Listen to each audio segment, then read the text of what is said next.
오늘 여호수아 24장 14절 말씀으로 인생에서 중요한 것이 무엇인지 한번 우리 함께 나누기를 원합니다. 다 아시다시피 이 설교는요, 여호수아의 고별 설교입니다. 여호수아는 그 93세에 그 모세의 뒤를 이어 지도자로 부름을 받았고요. 이제 가나안 정복에서 이제 지도자 역할을 하고 지금 이제 110세가 되어서 이제 죽기 전에 이제 이스라엘 백성들에게 마지막 고별 설교를 하고 있는 것입니다. 가나안 땅을 16년 동안 정복을 했고요. 이제 성공적인 마무리를 하고 자기의 사명을 다하고 이제 끝 마무리하는 고별 설교이죠.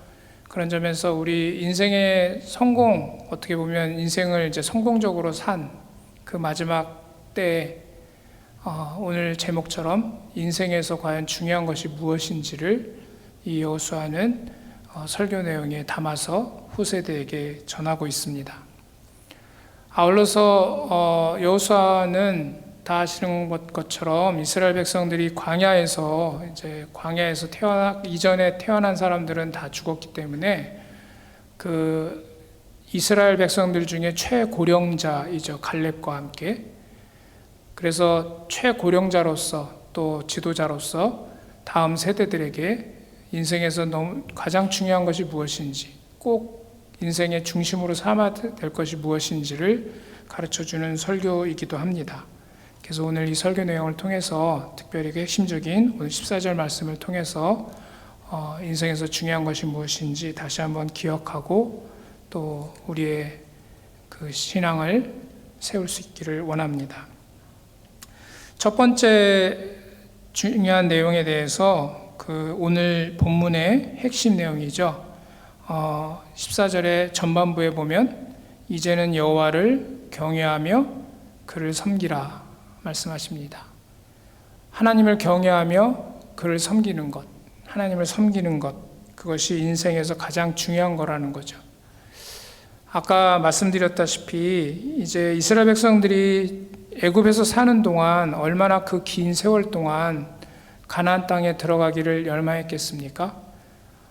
그들은 아마 그 가나안 땅에 들어가는 그날을 꿈꾸며 살았을 것이고요. 또 꿈꾸며 죽었을 것입니다. 드디어 이제 그 가나안 땅에 들어왔고요. 그 가나안 땅에서 이제 정복을 성공리에 마쳤습니다. 우리 영적인 의미를 뺀다면 인생의 이제 성공의 어떤 정상에 있는 것이죠. 그 성공의 정상에서 우리가 결코 잊지 말아야 할 것, 그때 더 기억하고 우리의 중심으로 삼아야 할 것, 그것이 바로 여호와를 경외하며 섬기는 것이라는 것을 가르쳐 줍니다. 많은 그 사람들의 간증을 들어보면 인생의 어떤 성공, 우리가 흔히 꿈꾸는 인생이 성공적으로 될 그 순간, 그 이후 하나님을 잊어버리는 경우가 너무나 많은 것 같습니다. 도리어 고난의 때에는 하나님을 기억하다가 이제 성공을 하고 나면 하나님을 잊어버리게 되는 그것이 우리 인간의 속성인 것 같습니다. 그렇지만 오늘 이 말씀을 보면 여호와 하나님을 잊어버린다면, 여호와 하나님을 경외하지 않고 여호와 하나님을 섬기지 않는다면 그 모든 성공은 다 허사가 되고 복이라고 여겼던 것은 도리어 저주가 될 수 있다는 것을 가르쳐 주십니다. 모세도 이 사실을 너무나 잘 알고 있었기 때문에 신명기 8장에서 8장 12절 말씀을 보면은요, 이렇게 말씀을 했죠. 네가 먹어서 배부르고 아름다운 집을 짓고 거주하게 되며 또 내 소와 양이 번성하며 내 은금이 증식되며 네 소유가 다 풍부하게 될 때에 내 마음이 교만하여 내 하나님 여호와를 잊어버릴까 염려하노라. 모세는 그 가나안 땅에 들어가기 전에 이미 이제 지금 여호수아가 걱정하고 강조하듯이 이스라엘 백성들이 이제 가나안에 정착해서 이제 잘 살게 될 때 하나님을 잊어버릴까 그것을 가장 염려했고요. 그래서 오늘 지금 본 이 말씀대로 잊어버릴까 염려하노라 하면서 잊어버리지 말라고 잊어버리면 너희는 멸망할 것이라고 분명히 경고했습니다. 이스라엘의 역사를 보면 그 연속이라고 할 수 있습니다.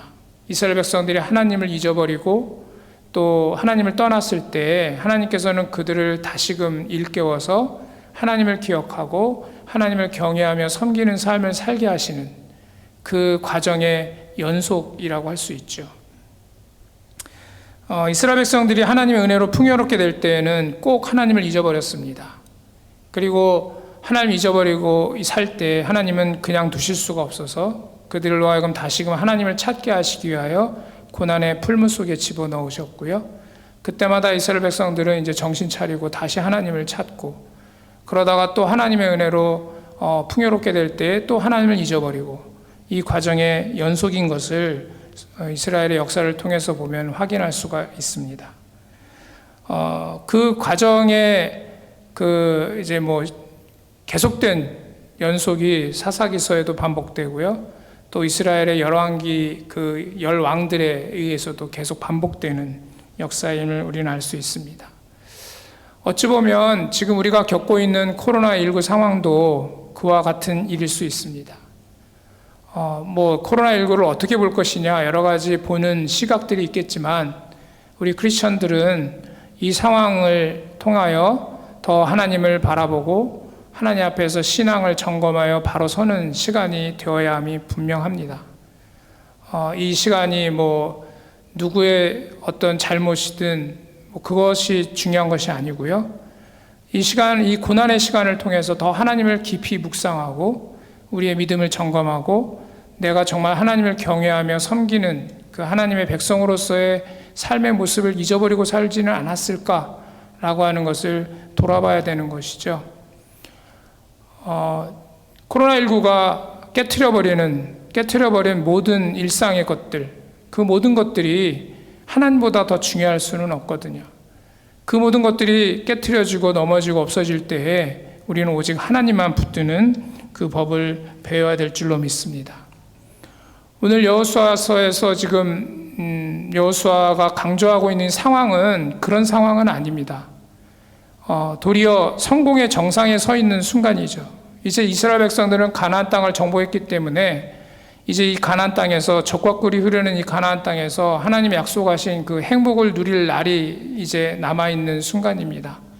그럴 때 이 여호수아가 너희가 하나님을 경외하고 섬겨야 한다라고 하는 것을 분명히 강조하고 있는 것은 바로 그런 순간에 하나님을 잊어버리기 쉽고 그랬을 때 결국은 멸망의 길로 빠질 수밖에 없다라고 하는 사실을 분명히 우리에게 가르쳐주고 있는 것이죠. 그래서 여호수아는 우리가 읽었던 이 본문 다음 절 15절에서 이렇게 얘기합니다.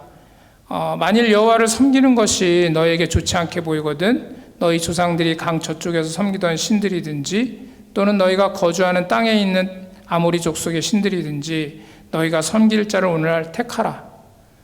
이거는 어떻게 보면 그러라고 하는 게 아니라 그러지 말라고 얘기하고 있는 거죠. 그러나 이스라엘 백성들이 다분히 하나님 외에 다른 것들을 붙들고 있는 상황을 여호수아는 보았을 것입니다. 그래서 이제 분명하게 선포합니다. 뭐라고 선포하고 있냐면 오직 나와 내 집은 여호와를 섬기겠노라.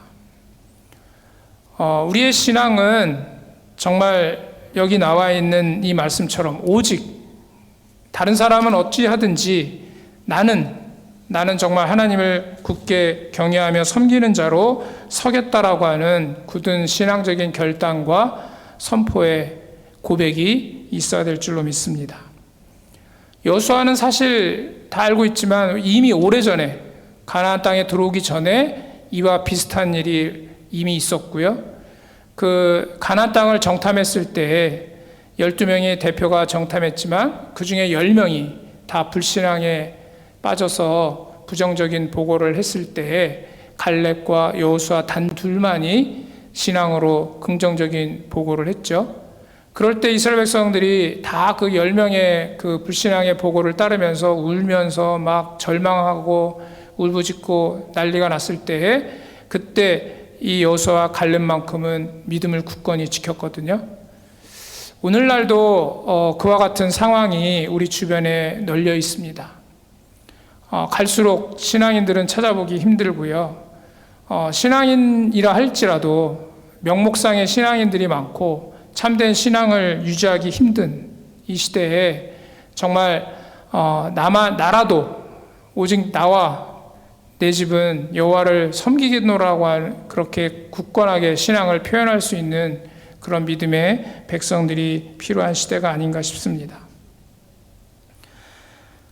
그래서 로마서 12장 2절에서요. 너희가 이 세대를 본받지 말고 마음의 변화를 받아서 하나님의 그 선하시고 기뻐하시고 온전한 뜻이 무엇인지 분별하라고 분명히 말씀하고 계시거든요. 정말 우리가 이 세대를 본받지 않는, 정말 하나님 백성으로서의 그 특성을 잃어버리지 않는, 정체성을 잊어버리지 않는 그 신앙이 정말 필요하고 또 절실한 시대가 아닌가 싶습니다. 이 로마서 12장 2절에서 말씀하고 있는 그 하나님의 뜻, 기뻐하시는 뜻이 무엇인가 1절에 나와 있죠. 그 앞에 나와 있는데요. 그 앞에 너희 몸을 하나님이 기뻐하시는 거룩한 산제물로 드리라 하시면서 그것이 너희가 드릴 영적 예배라고 가르쳐 주십니다.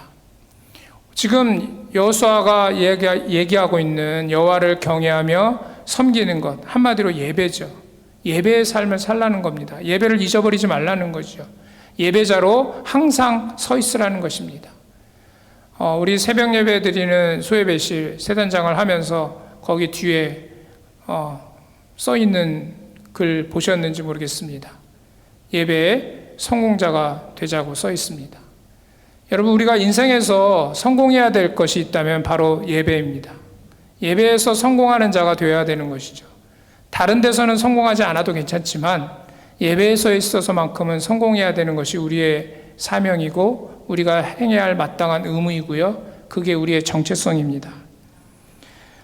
요한복음 4장 23절에서 예수님께서 가르쳐 주신 말씀이죠. 하나님은 예배하는 자를 찾는다고 그러셨거든요. 영과 진리로 예배하는 자를 하나님은 찾으신다고 말씀하셨습니다.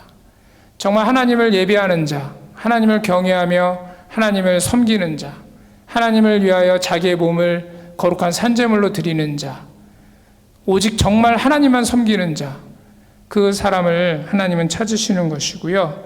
그것이 우리가 어느 순간에도 잊어버리지 말아야 될 중요한 일이라는 사실을 다시 한번 기억했으면 좋겠습니다.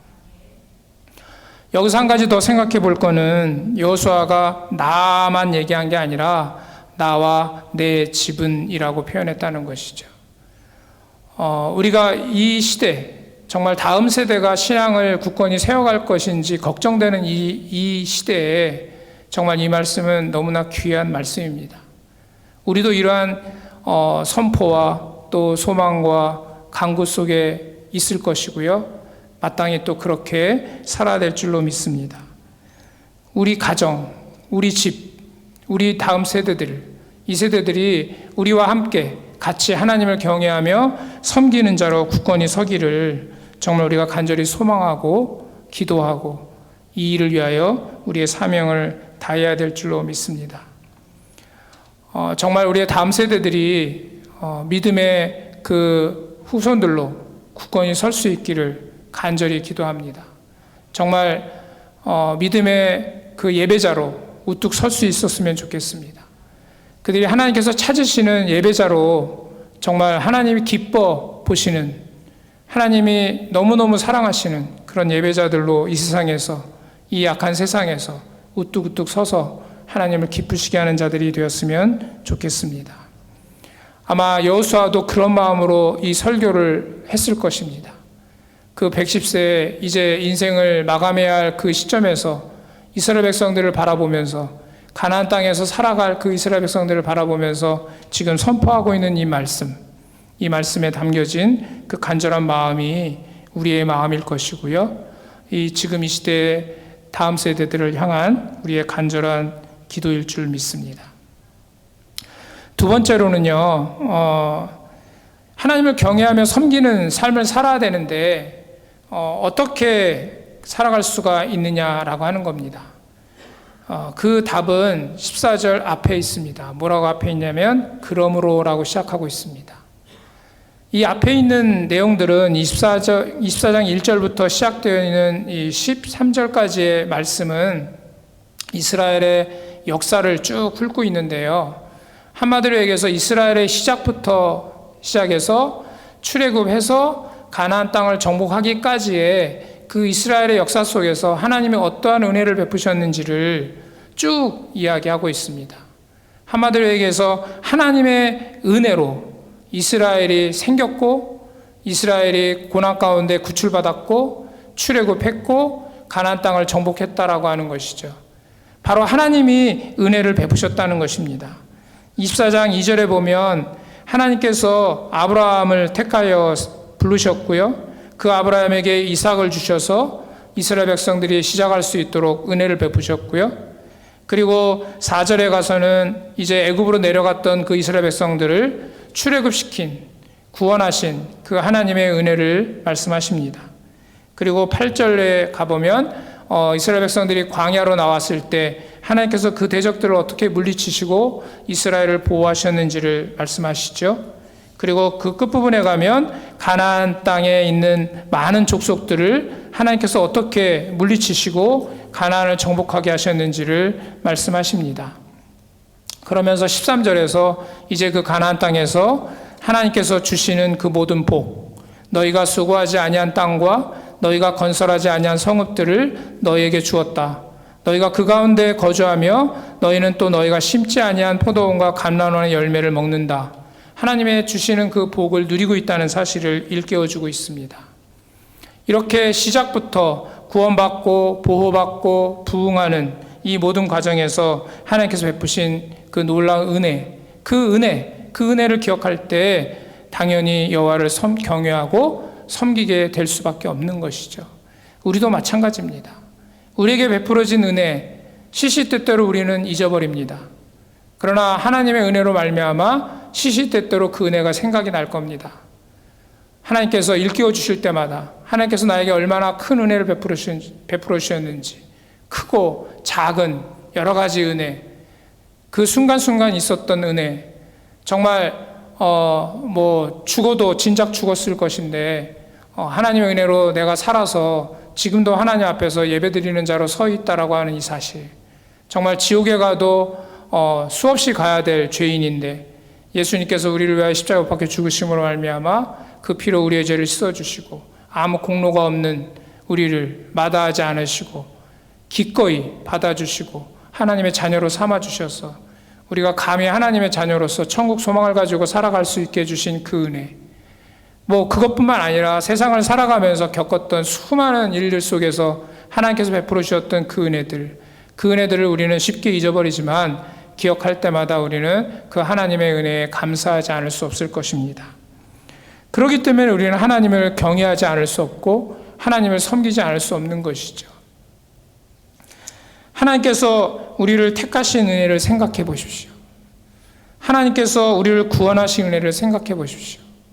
하나님께서 우리를 보호하시고 우리에게 복된 삶을 누리게 하시는 그 은혜를 생각해 보십시오. 그 은혜를 생각해 볼 때 우리가 어찌 하나님을 경외하지 않을 수 있고 하나님을 섬기지 않을 수 있겠습니까? 그냥 한마디로 얘기해서 하나님은 우리를 위하여 모든 것을 다 하셨어요. 그리고 하고 계시고요. 또 하실 겁니다. 그러기에 우리는 하나님을 경외하고 하나님을 섬기는 것이 마땅합니다. 하나님께서 베푸신 은혜를 잊어버려서는 안 됩니다. 우리는 그 은혜를 잊어버리기 쉽습니다. 그 순간에는 기억할 수 있을 것 같고 잊어버리지 않을 것 같고 이 은혜를 내가 정말 보답하며 살겠다 결단하지만 그러나 그 순간이 지나고 나면 어느새 잊어버리는 게 우리의 모습입니다. 그래서 시편에서도 103편에서 이렇게 얘기하죠. 내 영혼아 여호와를 송축하라. 내 속에 있는 것들아 다 그의 거룩한 이름을 송축하라. 내 영혼아 여호와를 송축하며 그의 모든 은택을 잊지 말지어다. 정말 그 모든 은택을 잊지 않았으면 좋겠습니다. 제가 소망하는 것 중에 하나가 무엇이냐면 적어도 주일날 하나님을 예배하기 위하여 교회로 오면서부터 그 하루 예배드리는 순간, 그 주일 날만큼은 이 은혜가 다 기억이 나서 감격하고 감격하는 순간이었으면 좋겠습니다. 근데 그것도 잘 안 되더라고요, 솔직히 말해서. 그게 우리의 모습이잖아요. 정말 우리 모두의 심령에 하나님께서 베풀어 주신 그 은혜, 우리가 부인할 수 없는 그 은혜, 분명한 사실로 있는 그 은혜가 그냥 있는 게 아니라 정말 마음속에서 살아 역사하심으로 말미암아 순간순간 감격하고 날마다 감격하고 그 은혜가 우리의 삶을 정말 충만하게 채웠으면 좋겠습니다. 그 사실을 잊지 않았으면 좋겠습니다. 아까 읽었던 103편 뒷절에 보면 그 은혜에 대해서 몇 가지를 언급하고 있는데요. 3절에 보면 그가 내 모든 죄악을 사하시며 내 모든 병을 고치시며 내 생명을 파멸해서 속량하시고 인자와 긍휼로 관을 씌우시며 좋은 것으로 내 소원을 만족하게 하사 내 청춘을 독수리같이 새롭게 하시도다. 그래서 이렇게 말씀하셔요. 정말 이 모든 것들이 우리의 인생 속에 있었고 있잖아요. 주님은 우리의 죄악을 사하셨고 우리의 병을 고쳐주셨고 생명을 파멸해서 속량하시고 그리고 얼마나 무궁한 인자와 긍휼로 우리에게 관을 씌우시며 그 은혜를 베풀어 주십니까? 그리고 좋은 것으로 우리의 소원을 만족해 하고 계시잖아요. 여러분, 이 은혜를 우리는 받고 있잖아요. 이 은혜를 잊지 않고 여호와를 경외하며 섬기는 우리 모두가 되기를 원합니다. 세 번째로는요, 하나님을 경외하며 섬기는데 있어서의 기본이 뭔가라고 하는 겁니다.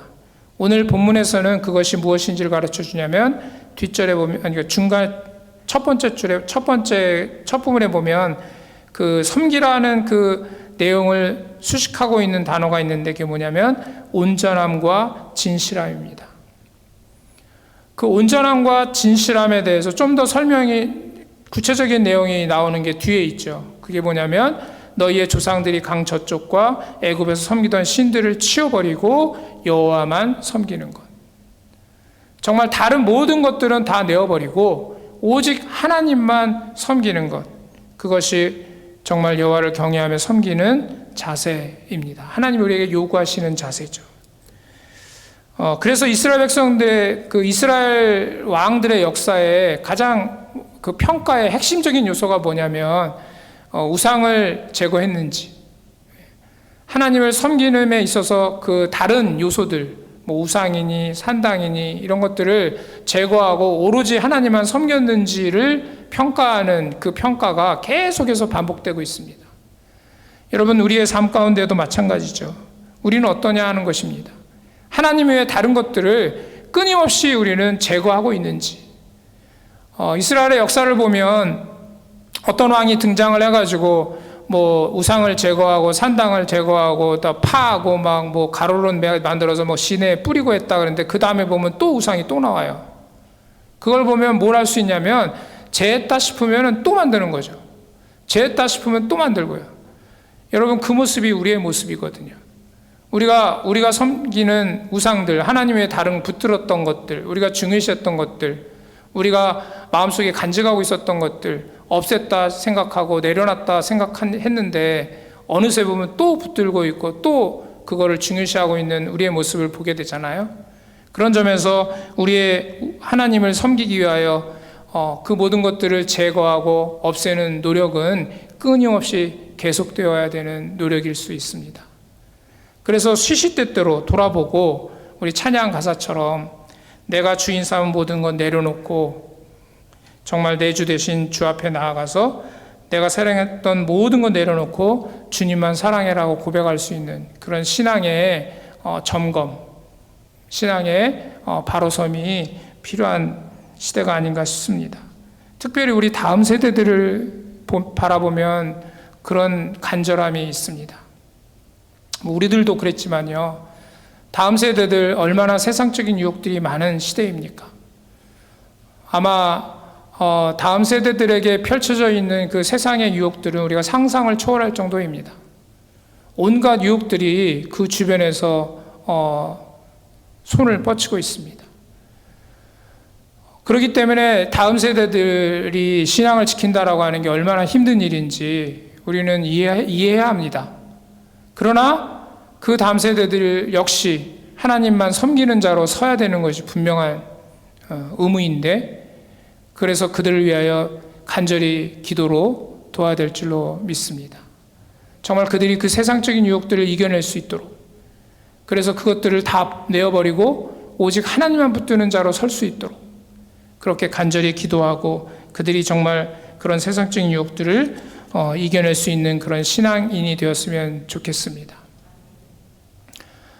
잠언 4장 23절에 보면 모든 지킬 만한 것 중에 더욱 네 마음을 지키라 그랬습니다. 생명의 근원이 이에서 난다 그랬습니다. 정말 우리뿐만 아니라 다음 세대들이 정말 지켜야 될 것, 마음이죠. 마음을 빼앗는 게 너무나 많습니다. 온갖 다른 신들, 여기 지금 이스라엘 백성들 향해서 여호수아가 다른 신들을 치워버리라 이렇게 얘기하는데, 그 마음을 빼앗는 다른 신들에 해당하는 것들이 얼마나 많은지 모릅니다.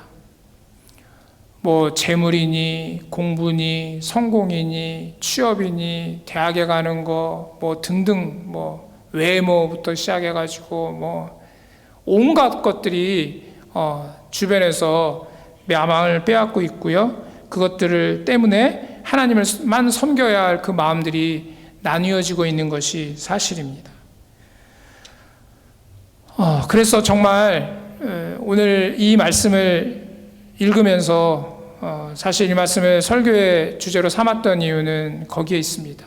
이스라엘 백성들을 향해서 그 나이 110세가 된 그 여호수아가 이제 인생을 마감해야 될 그 시점에서 그 어린 이스라엘 백성들을 바라보면서 생각했던 그 생각, 그들이 정말 여호와를 경외하고 섬기는 자로, 다른 신들은 다 치워버리고 정말 주님만, 하나님만 섬기는 자로 서기를 간절히 원했던 그 여호수아의 마음, 그 마음이 이렇게 느껴지면서 정말 오늘날 우리에게 있어야 될 마음이 아닐까, 우리가 그 마음에 합당한 자로 살아야 되지 않을까, 특별히 다음 세대들이 정말 그런 자로 섰으면 좋겠다, 이런 마음이 간절해서 오늘 말씀 나누기를 원했습니다. 정말 우리는 주님 아닌 다른 신이 내 안에 없을까요? 정말 나는 주님만 섬기는 자일까요? 우리 찬양이 있어요. 주 예수보다 더 귀한 것은 없네라는 찬양이 있거든요. 너무 잘하는 찬양이죠. 이 찬양 작사가가 그 류 밀러 목사님 사모님이 쓰셨다고 하는데요. 1922년에 쓰셨다고 합니다. 그래서 이 이제 작사를 해놓고 이걸 이제 간직하고 있다가 어떤 사모님한테 드렸어요. 그래서 그 사모님이 이제 한 10년 정도를 가지고 있다가 자기 아들한테 물려줘가지고 이제 작곡이 됐는데, 그 일화가 이렇습니다. 그 아들이 이제 슈어라고 하는 분인데, 그 아들이 이제 그 당시가 이제 그 미국 그 대공황 시대여가지고 굉장히 어려웠대요. 그래서 이 슈어 이 아들도 집이 가난해가지고 이제 학비가 없어서 대학을 중퇴하고 이제 일을 해야 될 정도로 그런 상황이었는데, 이제 이 슈어 이 분이 노래를 잘 해가지고 이제 어느 날 그 이제 MBC 공개홀에 가서 노래를 했는데 그 노래가 이제 인기를 끈 거죠. 그래서 이제 인기 스타가 될 상황에 이제 처하게 됐어요. 그래서 이제 전속 가수를 이제 뽑는다 그러니까 거기에 이제 공모를 했고요. 이제 그 노래 실력을 인정받아가지고 그 1,500명이 지원한 그 시험에서 당당히 합격을 해가지고 전속 가수로 이제 채용되게 됐습니다. 그러니까 이제 경제적으로 어려웠던 상황에서 이제 벗어날 수도 있게 됐고, 이제 인기 스타가 될 수도 있는 그 상황이 딱 된 거죠. 그랬을 때 이 찬송시를 가지고 있었던 그 어머니, 목사님 사모님이 그 아들의 신앙을 염려했습니다. 정말 우리랑 좀 다르죠. 보통 부모 같으면 이제 얘가 성공하는구나 이렇게 좋아했을 텐데 우리 아들이 성공을 하게 되면 도리어 신앙을 잃어버리면 어떨까, 이게 걱정이 된 거예요. 그래서 이제 자기가 애송하고 있었던 그 시, 주 예수보다 귀한 것은 없네, 그 찬양 시를 아들에게 보내주었습니다. 그 아들이 이제 그 시를 읽고 이제 고민에 빠진 거죠. 그 아들도 착한 아들이죠. 그래서 그 시를 읽고 이제 나는 어떻게 할 건가 이제 고민하게 된 거예요. 이제 그러다가 이제 영감을 받아가지고 작곡을 해가지고 만든 게 우리가 부르는 그 94장 찬양인데, 그 찬양을 하면서 이제 신앙의 결단이 선 거죠. 그래서 이제 그 방송국에서 이제 합격을 해서 전속 가수가 됐으니 이제 우리랑 어떻게 일을 할지를 상의해보자 연락이 왔을 때 단호하게 딱 결단을 했어요. 나는 이 찬양을, 노래 부르는 이 재주를 하나님을 위해서만 쓰겠습니다. 그리고 그 전속 가수가 되는 걸 포기해버린 거죠. 세상적으로 보면은 어리석은 결정을 한 거죠. 돈도 못 벌고 인기도 못 얻는 그런 결정을 한 겁니다. 그러나 그 이후로 이 작곡가는 찬양 가수가 돼가지고요, 우리가 잘 알고 있는 빌리 그레이엄 목사님하고 같이 함께 찬양 사역을 했고요, 우리나라에도 와서 여의도에서 찬양을 하고 많은 사람들에게 이 94장 찬양으로 은혜를 끼쳤습니다. 정말 이 찬양 가사처럼 주 예수보다 더 귀한 것은 없네 라는 고백이 참된 고백인지 돌아볼 수 있기를 원합니다. 그 찬양 가사에 보면은 세상 부귀, 세상 즐거움, 세상 자랑, 세상 명예, 세상 행복, 그 어느 것도 주와 바꿀 수 없다, 그렇게 고백하면서 그래서 나는 예수님만 섬기겠다, 예수님보다 귀한 건 없다, 그렇게 고백하고 있는 찬양이잖아요. 이 시간 정말 나는 그런지 돌아볼 수 있기를 원합니다. 나는 정말 세상 부귀를 섬기고 있지 않은지, 나는 세상 즐거움을 찾고 있지 않은지, 세상 자랑을 품고 있지 않은지, 세상 명예를 추구하고 있지는 않은지, 세상 행복을 중요시하고 있지 않은지 돌아보기를 원하고요. 정말 다 버렸는가? 정말 주 예수보다 귀한 것은 없는가? 정말 예수밖에는 없는가? 돌아올 수 있었으면 좋겠습니다. 제가 경험을 잠깐 얘기하면, 작년에 아프면서 어떤 생각해보면 죽을지도 모른다는 생각이 드니까 정말 예수밖에 없더라고요. 그런데 참 간사한 것이 건강이 좀 괜찮아지고 조금 살만하니까 예수밖에는 없네가 희미해지는 거죠. 여러분, 그게 우리의 신앙이에요. 여러분, 그렇기 때문에 우리가 날마다 하나님의 말씀을 묵상하고 하나님 앞에 엎드려서 기도하고 하나님의 도우심을 구할 수밖에 없는 것 같습니다.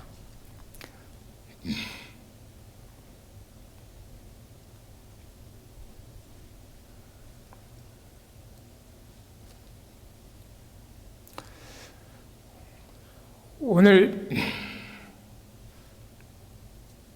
이 단순해 보이는 이 설교 말씀을 준비하면서 저는 저 자신에게 먼저 설교한 것과 같습니다. 고난의 시기에 정말 어려울 때, 그때는 정말 주님밖에 없어요라는 그 고백이 참으로 진실한 고백이 되는데, 하나님의 은혜로 말미암아 그 고난의 시기에서 벗어나게 될 때에는 왜 진심의 고백이 되기 힘든지 참 안타깝고 속상하고 그렇습니다. 정말 우리는 늘 이 고백이 진실한 고백이었으면 좋겠습니다. 정말 주님밖에 없는 자가 되었으면 좋겠습니다. 그 고백이 날마다 우리의 삶의 중심에 있었으면 좋겠습니다. 그리고 무엇보다 우리의 다음 세대들이 그런 믿음의 백성들이 되었으면 좋겠습니다. 세상에 빠져 있는 것 같은 다음 세대들, 우리 시대에 우리의 그 신앙생활에 비추어 볼 때 우리는 그러지 않았었는데 이렇게 생각할 수밖에 없는 다음 세대들의 모습을 볼 때마다 너무 속상하고 그리고 마음이 아픕니다. 그들이 정말 예수밖에 없다고 고백할 수 있는 그런 신앙인들로 섰으면 좋겠습니다. 그 마음을 담아서 우리 94장 함께 찬양했으면 좋겠습니다.